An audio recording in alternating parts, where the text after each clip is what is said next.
Alright, what is good, ladies and gentlemen, is the Themasr reviewer back again with another review, and today we are doing a review for JoJo's Bizarre Adventure Part 5, aka Golden Wind. Yeah, we're getting close to finishing all the parts that are currently out. The last one is going to be Part 6 after this, and then we have the Steel Bar on the first episode, which I will probably end up reviewing it in a YouTube short. But yeah, I'll give a bit of background. I've been noticing a trend with me rewatching all the JoJo parts, which is that all the parts that I kind of liked a bit more so the first time around, the parts that I thought were better the first time I watched the show, aka like Part 3 and Part 5 specifically, they are a bit worse on rewatch, and then the parts that I did not like as much, like Part 1 or Part 4, I actually like them a bit better on rewatch, I would say. So yeah, I did rewatch Part 5. Going into it, it was my second favorite part from the first time I saw JoJo, and on rewatch it is a bit worse than I remember being. So, but anyway, we will get into it, starting off with the plot. So the plot of this part is that we follow Giorno Giovanni. He is the son of Dio Brando, who is inhabiting, at the time, he's currently dead, but he was inhabiting Jonathan Joestar's body when he conceived Giorno. So Giorno he's a Joestar. He's got Joestar blood and Brando blood, which I think it's pretty interesting for a protagonist of a Joestar up until now. So he has the nobility of Jonathan along with the ambition of Dio, and his ultimate goal is to defeat the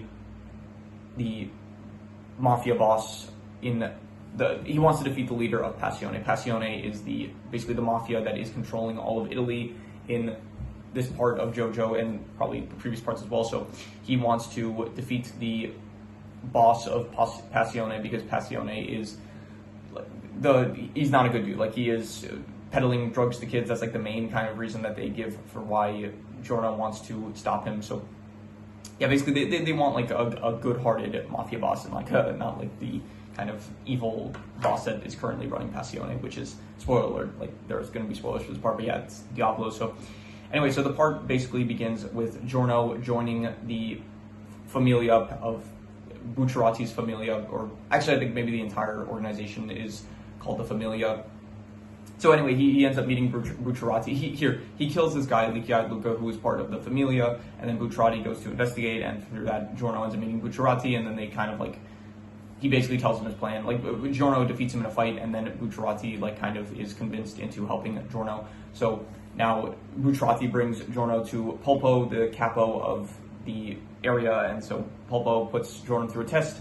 He ends up meeting, by the way, I forgot to mention Koichi. He makes a cameo in this part. He's in the part for a bit at the start. So Giorno has to pass this test that Polpo gives him in order to keep a lighter lit the entire for 24 hours and then bring it back to Polpo. So he does end up, he fails to do so. He ends up finding a stand anyway. So he goes through the test. He ends up succeeding anyway, and then he ends up killing Polpo because in the process of the test, Polpo ended up killing this innocent man. So Giorno uses this stand, which is the ability to turn inorganic matter into organic matter. So he turns a banana into a gun, which now that I'm saying it out loud, I'm not actually sure how he was able to do that. So yeah, because a gun is not living matter. Wait, oh, okay, you know what? No, sorry, I forgot. He turned his gun into the banana. So then the banana turned back into a banana is living organic matter, I think. Well, not living, but it's organic matter. So yeah, so he turns the gun into a banana, and so Polpo, he ends up dying from that, and so then word gets around that Polpo is dead, and then Giorno, he ends up joining Bucciarati's crew, so we get introduced to Narancia, Bacchio, Mista, Fugo, all of them. And then they go to collect the money that Polpo hid. Polpo ordered Bucciarati to hide all of his money, so they go all the way to, I forget the place that it's called. A lot of the places in this part they're in Italian as well as a lot of the character names, so it's going to be a bit hard for me to remember. The next video I will do with character ranking, I'll have all the names pulled up. So anyway, so they end up going to collect the money that Polpo hid, or that Bucciarati hid for Polpo, and in the process, they get attacked by some stand users, but then they eventually get to the area, and they get intercepted by Pericolo, who is he was another capo, and he gives them an order from the boss in order to protect Trish, the boss's daughter, and so that becomes a lot, until for the rest of the first half of the part, basically now the gang is protecting Trish from getting killed because there is a hitman team that wants to overthrow the boss, basically because the boss ended up killing. The hitman team has like 9 members. 2 of them, Gelato and Sorbet, they ended up getting killed by the boss after I forgot why they got killed. I think they were probably I think at the time that the hitmen had already decided that they want to take over the boss for like the drug trade and stuff, or it was something about like how they're also like the hitman team, they thought that they should have like a bit more respect or something like that, or that they're not getting paid enough, and so the boss wasn't treating them how they thought that they should be treated, so they decided they're going to overthrow him and take over the drug business, and in the process Sorbet and Gelato ended up getting killed, and so now the hitman team, the 7 left, they are after the boss. They want to kill the boss Diablo, but they don't know his identity or really how to go about it, so but they figured that Trish would have information on the boss, like being the boss's daughter, she would have information on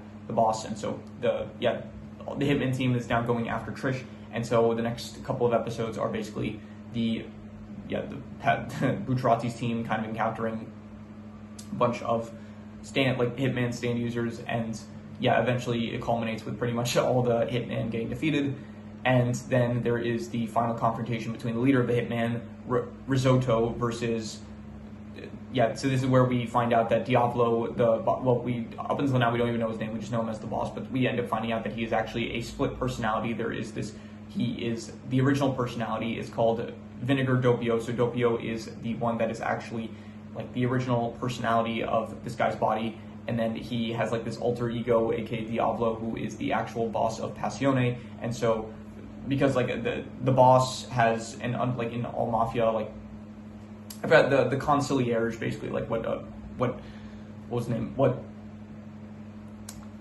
I forget his name from Sopranos. He had Tony, and then his concierge was Silva. I forgot his name. Now it's gonna piss me off if I don't find out. Give me a second. Right, Silvio from The Sopranos is the concierge of Tony Soprano. So in this case, Doppio is the concierge of Diablo, and he's kind of basically like giving out he's doing all the work so that Diablo doesn't have to reveal his identity, basically. So anyway, Risotto, he ends up fighting Doppio, and he actually gets like pretty close to killing him, and so he almost actually ends up winning the fight. But then at the time, the Bucciarati's crew, their goal now, after they defeated like pretty much all the hitmen, like they were going to try to they were told to go somewhere in order to get information on where to get like the final drop-off spot for Trish, and they're told to. Sorry, this actually happens earlier. This happens before that Doppio even ends up fighting Diablo.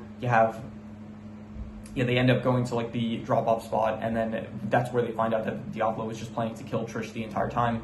And so from there, they kind of like betray the Familia, and then they decide they are going to protect Trish. Everyone kind of joins except for Fugo. Fugo ends up deciding that like it's too crazy for him, so he ends up leaving. And then Narancia, he doesn't think he's going to go, but then eventually he decides he is going to join them. So because he like kind of relates to Trish's struggle of being betrayed by someone close to them. Narancia got betrayed by like someone close to him when he was younger, so he feels for Trish. So anyway, so then there is then their goal is to basically go to the place that Diablo ended up growing up, Sardinia, something like that. I forgot what it was called, but anyway, they go there, and then so that's when the whole fight between Risotto and Doppio happens, and so they fight. Risotto almost ends up killing him, but then he fails to do so because Narancia intervenes and then kills Risotto, and so then from there they went back to Diablo's home place in order to for Abbacchio. Abbacchio has a stand, Moody Blues, that is able to basically see past events kind of, and so he ends up using it, but then Diablo went there in person in order to stop Abbacchio from using his stand, and then from there so Abbacchio ends up dying, and so Abbacchio is dead now. Diablo escapes, and then from there what happens, you have the rest of the crew, they get a message telling them that at some point after they end up getting a message by, spoiler alert, Polnareff is in this part. He is back, and so he tells them that the only way that you can really defeat Diablo is in order for you to come meet me, and I can explain to you how to use the stand arrow, so they bring back the stand arrow, and basically there's this new technique where not really technique, but basically they found out that we saw in part 4 that Kira, he ended up getting like himself, he got stabbed by the stand arrow again, even after he had a stand, which unlocked a new power in the stand. But if you actually stab the stand itself, then it gives the stand a Requiem ability. Like if you manage to survive and the stand arrow kind of chooses you worthy, you can unlock a Requiem ability. So anyway, they go to Rome, and that's where the final confrontation happens. And then there's this like whole thing with Silver Chariot ends up getting a Requiem, but because Polnareff is too weak in order to control Silver Chariot, then yeah, Chariot Requiem basically, like, it's now a stand without like a user, basically, like, because Polnareff can't control him. And the effect is that like all the souls of everyone kind of end up getting swapped. So there's like some body swap. I'm not gonna say hijinks, because the hijinks would imply like they're doing like wacky stuff with this new development, but no, it's a pretty serious situation. So anyway, yeah, they all end up swapping bodies. Even Diablo's there, so Bucciarati ends up in Diablo's body. So yeah, there's some body swapping that goes on, and then the final confrontation is basically Diablo is with all of them, kind of, and he is going after the stand arrow as well in order for him to become like powerful using the stand arrow's ability. And so he tries to, there's a whole confrontation. It ends up basically with Giorno ends up getting the stand arrow, using it on himself, and then unlocking Golden Experience Requiem, which he then uses in order to kill Diablo by basically putting him in an infinite death loop, which I'm saying it, and I'm sure probably a lot of you will end up agreeing with me, maybe some of you won't, but even so, he did not deserve that fate, like, to die endlessly for, like, he's not a good dude. He tried to kill Trish, like his own daughter, like that's messed up, and he probably killed like hundreds of people and probably ordered the deaths of even more. So that's not, and he sold drugs to children, obviously terrible thing. But like an infinite death loop, that would mean like currently right now he is still dying. Like it's not like it's not equal punishment. I heard someone say one time like infinite anything does not equate, like you can't equate infinite to something finite. So like nothing you do that's finite is worth something infinite, and nothing, and so yeah, he should not be in a, yeah, so I feel bad for him, but yeah, so that's done with that. And we do end up, like, that's actually not where it ends. We end up getting a flashback, like, to something that happened before Giorno ended up actually joining Bucciarati's crew, where we saw Mista go on a mission where he ended up meeting this stand user that had these prophecy stones that foretold people's deaths and stuff, and the stand user was trying to have Bucciarati, like, the stones foresaw Bucciarati's death, and so he was trying to get Bucciarati to just touch the stone because it would just kill him there instantly, like a painless death. But Mista wouldn't allow it, and so he tried to intervene, and it caused it meant that Bucciarati got to live a bit longer. But then in the end, it did ultimately mean that Abbacchio and Narancia would end up dying. So yeah, I guess Mista in a way caused the deaths of Narancia and Abbacchio. So yeah, that is where the part ends. So I guess the part kind of ends with, I mean, at this point, like, Narancia's dead, Abbacchio's dead, Bucciarati's dead, Fugo just kind of vanished halfway through the part. But although I think there is like a light novel called like Purple Haze Feedback, which is the name of, I mean, Fugo's stand is called Purple Haze, and so yeah, there's a light novel that I think explains like, okay, he's still in Passione, and he's now like, he redeems himself or something like that by taking on a mission for Giorno, and then he's working for Giorno or something like that now. So anyway, yeah, the part ends with basically Giorno is now the new mafia boss. He is the leader of Passione, and Mista, I guess, is his consigliere, his right hand. Also, Polnareff, apparently he took the soul of the turtle, so that Polnareff is still alive technically as like a spirit in the turtle. So that's cool, I guess, that he's not dead completely. Anyway, yeah, so overall the part, I would give the part like a, plot-wise, I'd give the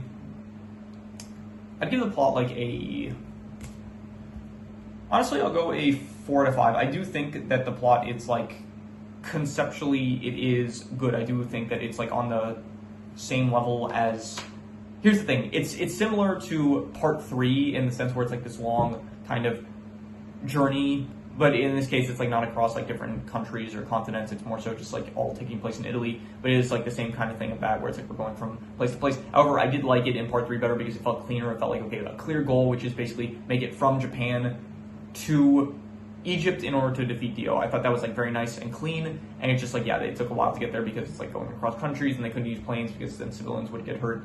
And I guess for some reason they didn't trust Joseph to fly a plane, just them on their own. So anyway, this part though, it is also like a grand kind of adventure, grand adventure across Italy, if you want to call it that.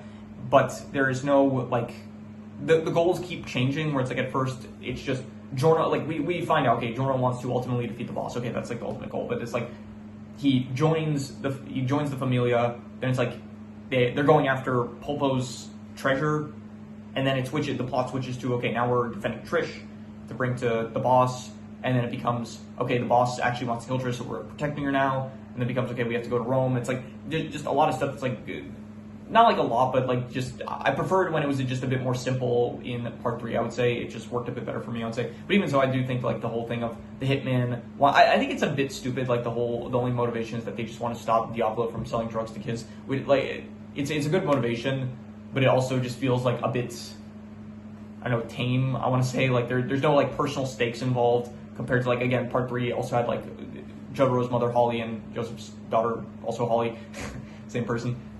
She was like actually in danger of dying, so I thought that was a bit better, I would say, in terms of stakes for part 3. Whereas in this one, there's no like real personal stakes, except eventually it gets to a point where it's like, okay, they've been with Trish long enough that now they want to protect her. But even so, it's like, I don't know, Trish, it feels like a lot of at the end, it feels like maybe then she starts like kind of having a bit more of a role in the story. Like she does end up getting a stand of her own, Spicy Lady. But it does feel like she is very much just kind of along for the ride in the background. And then it feels like at the end, maybe she does have like, it feels like she's talking a bit more. But even so, it's like mostly just because Mista is using her body, like inhabiting her body, like his soul is in her body. So it does feel like just Trish is not that, like for how important of a character she is, it feels like she doesn't like really do enough. A lot of the time she's just hiding in the turtle, like not really doing much. So yeah, overall the personal stakes, I didn't like it as much, I would say. In part 4, there weren't personal stakes, but I think it was just like it was a bit just more so interesting of a conflict of like a serial killer that ends up like, it just so happens that they end up having to confront a serial killer, and then in the process, like he ends up getting away and stuff, and it's like you're hunting down a serial killer. I think that's a bit more interesting than just this, where it's like, okay, our objectives are changing. Ultimately, we wanted to defeat like a mafia boss, but it's like there's no real personal stakes in it. And at the very least, I don't know, in part 4, it's like he did kill Shigechi, and he also killed Raimi, which is like a friend of all the stand users in Morio. So in this part, it's like I don't think Diablo, I mean, okay, at a certain point he does kill Abakio, but yeah, I don't know, it just still kind of, for some reason, it just doesn't work as well, I feel like. So, and all of it is just because like Diablo wants to hide his anonymity. He doesn't want anyone to know about him, so that way he can like retain ultimate power, I guess, which, I don't know, he feels like too paranoid.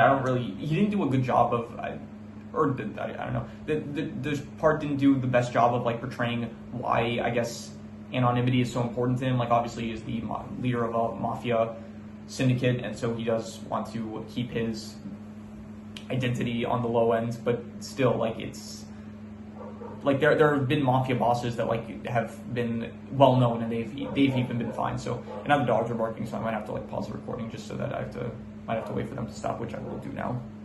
All right, yeah, I'm back. Hopefully the dogs stop barking.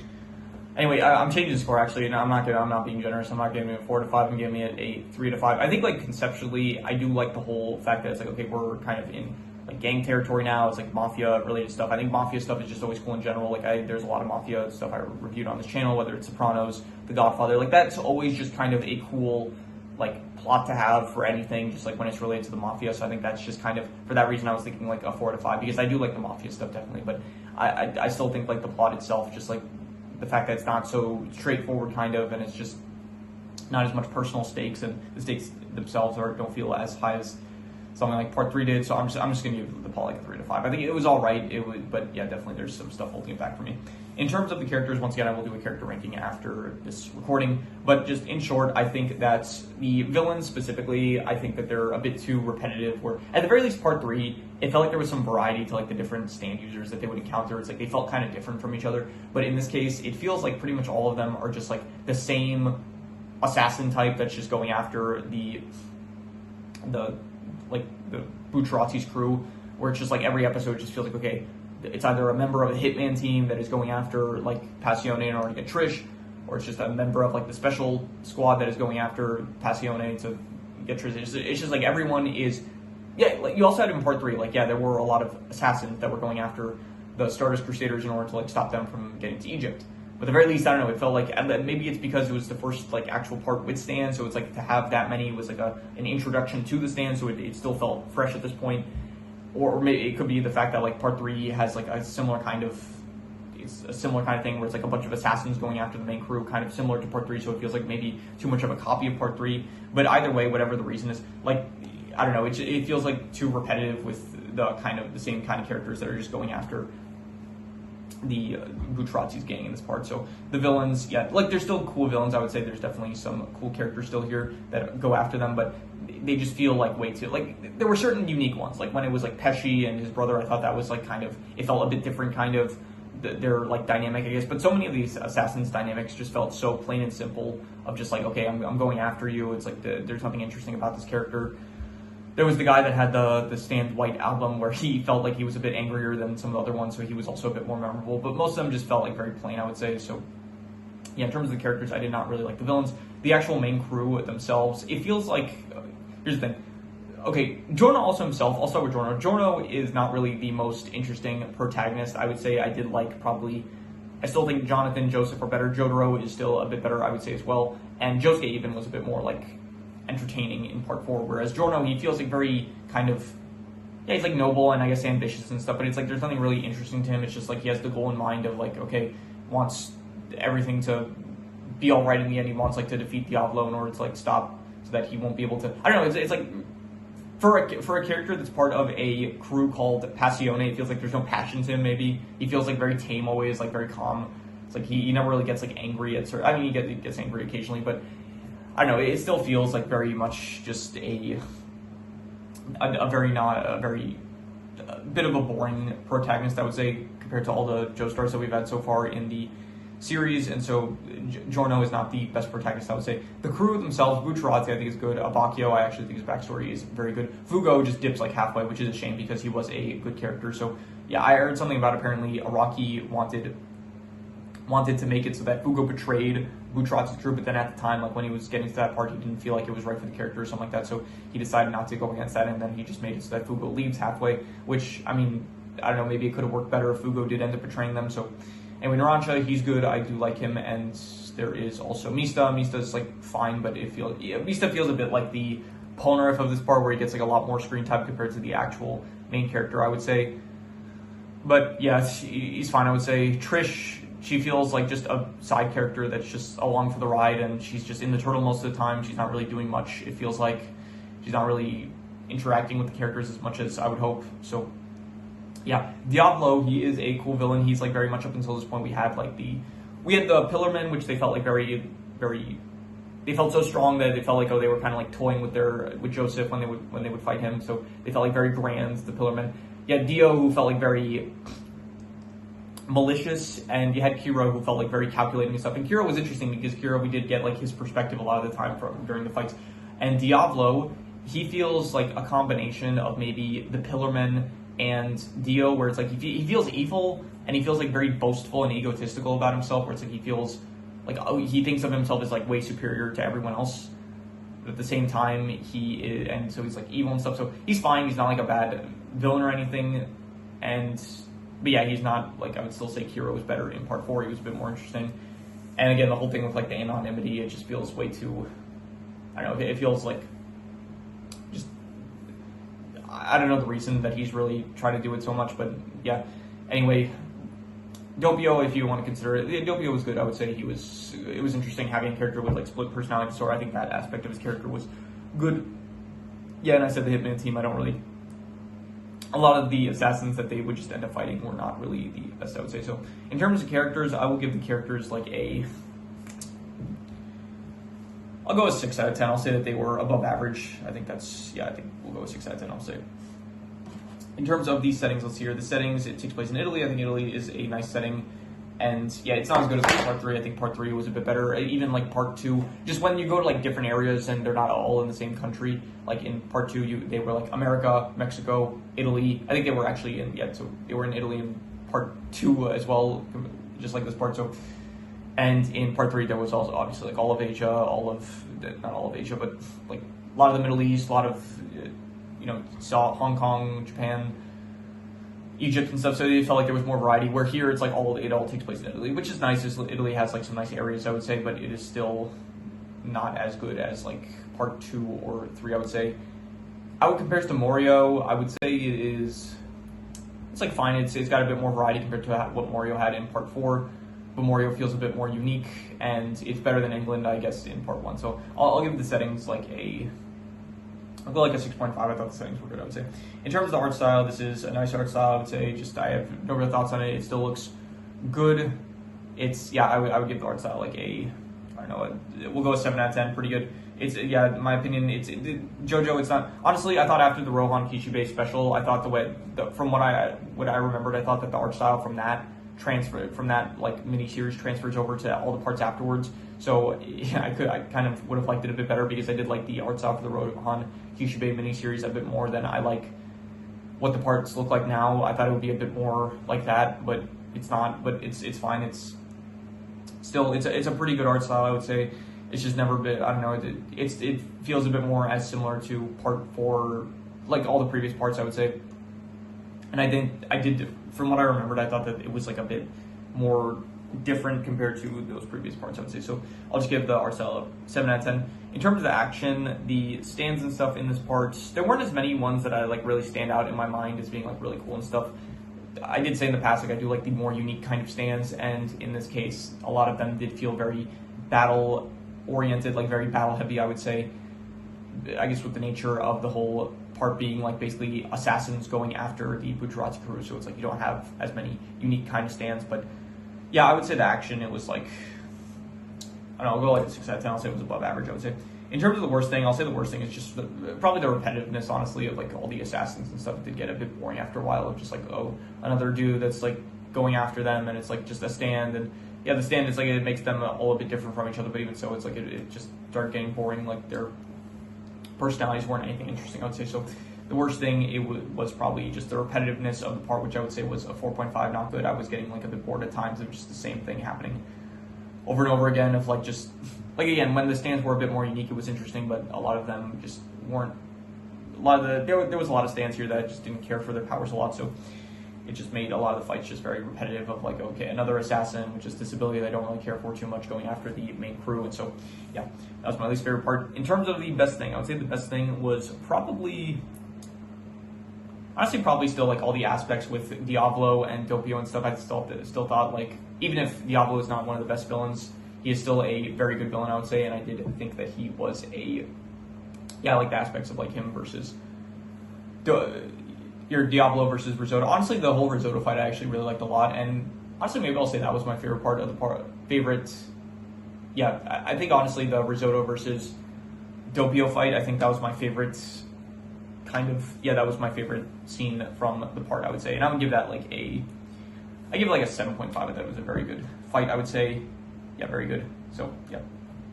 Anyway, we have finally come to this time where, you know, it's after how many videos has it been, like 200 and something. Not every video that I would do that. I like in the earlier videos, I didn't really know how to. I did the calculations like during the recording, but yeah. Anyway, I'm not really sure the best way to transition into this. So yeah, let's just let's say, without further ado. Pretty cool, right? Pretty cool. That was, yeah, honestly, I think maybe I should just start using the clip for like the actual, because it definitely sounds better than when I say it all, definitely. So yeah, anyway, it does end up coming out to a 6 out of 10, about a 6 out of 10, which would be above average, I would say. And even if it is like, yeah, I would give it higher than that, I would say. Still, I would give it like probably between a 6.5 to a 7. I'll be generous, I'll say it was between good and pretty good. Probably the first time I watched it, it would have probably been like a solid 7 out of 10. But yeah, just on rewatch, it wasn't as good as I remember it being. But even so, it's still like a good to. It's still better than part 1, I would say, and it was still like good to pretty good. So I think maybe just going into it with like such high expectations didn't do me any favors, even if I'd already seen it. So yeah, I get like your expectations still like play a factor, I guess, because part 4 I went into it with lower expectations and it was better than I remember it being. So this one just being the opposite case, where I went into it with higher expectations and it was a bit worse than I remember it being. So, but yeah, anyway, I would give it like probably about a 6.5 to a 7, and yeah, between good and pretty good, I would say. So But yeah, that is pretty much all there is to it. So if you have any recommendations, any shows, movies, video game stories, anime, manga, web series, anything that you want me to review, leave it in the comments and I will maybe possibly check it out. With that said, that is pretty much all there is to it. So let's leave it at that.